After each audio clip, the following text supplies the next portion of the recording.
So I'm going to cite just one instance. Apart from seeing the hand of God right from the beginning, the 7th week was the hardest for us all. That was when the troop increased their hair rates. It was so intense and persistent that at a point, the fear of the bandits became secondary. We were just praying that missiles will not be accidentally dropped on us. ẹ̀yin èèyàn wa, arábìnrin tí a mọ̀ sí principal ORIRE high school tí wọ́n jí gbé ní bíi ọ̀sẹ̀ díẹ̀ sẹ́yìn àbí oṣù díẹ̀ sẹ́yìn la máa pè é, ó ti jáde o lẹ́yìn ìgbà tí wọ́n rescue wọn láti wá give testimony ní ilé ìjọsìn rẹ̀ ní ọjọ́ ìsinmi tí a lò kọjá yìí. ẹ̀yin tèmi, ẹ jẹ́ ká gbọ́ látẹnu arábìnrin yìí bí ó ṣe sọ story rẹ̀ láti bẹ̀rẹ̀ títí dé ìparí. But God kept us because we were so exposed, only covered with polythene bags and grasses. So amidst that fear, God consoled our hearts. And that week, it started on Monday. They had told us the previous week that the governor said that before Friday the next week, we will be released. So we were calm. But when the hearing started on Tuesday, they become so furious. So towards the end of that week, the commander came, said, "Principal, come."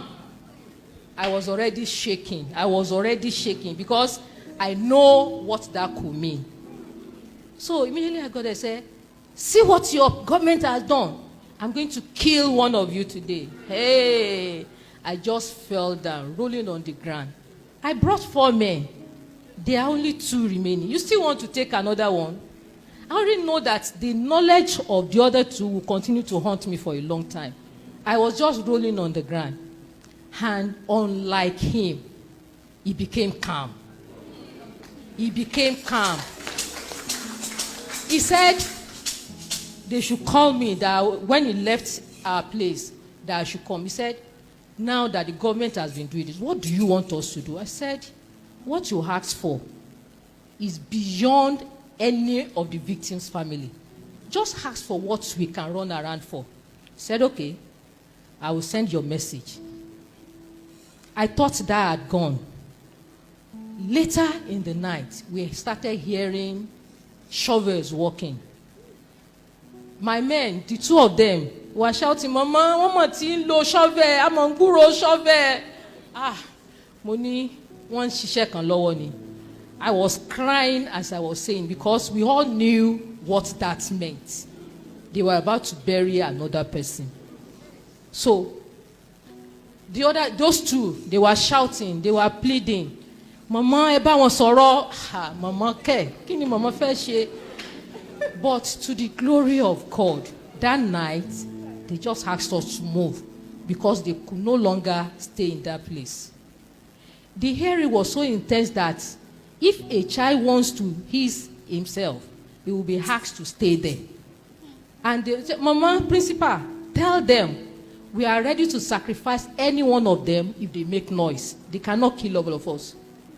How do you tell a 1 year, 3 months baby that do not cry? How do you tell a 2-year-old that you must not ask for food? Those periods, they were not free to prepare food because they were afraid that smoke will rat them out. So we go hungry most of the time. But to the glory of God, we left that camp to the last camp before we were rescued and released. While I was there, apart from praying for God's release, I specifically asked for 2 things.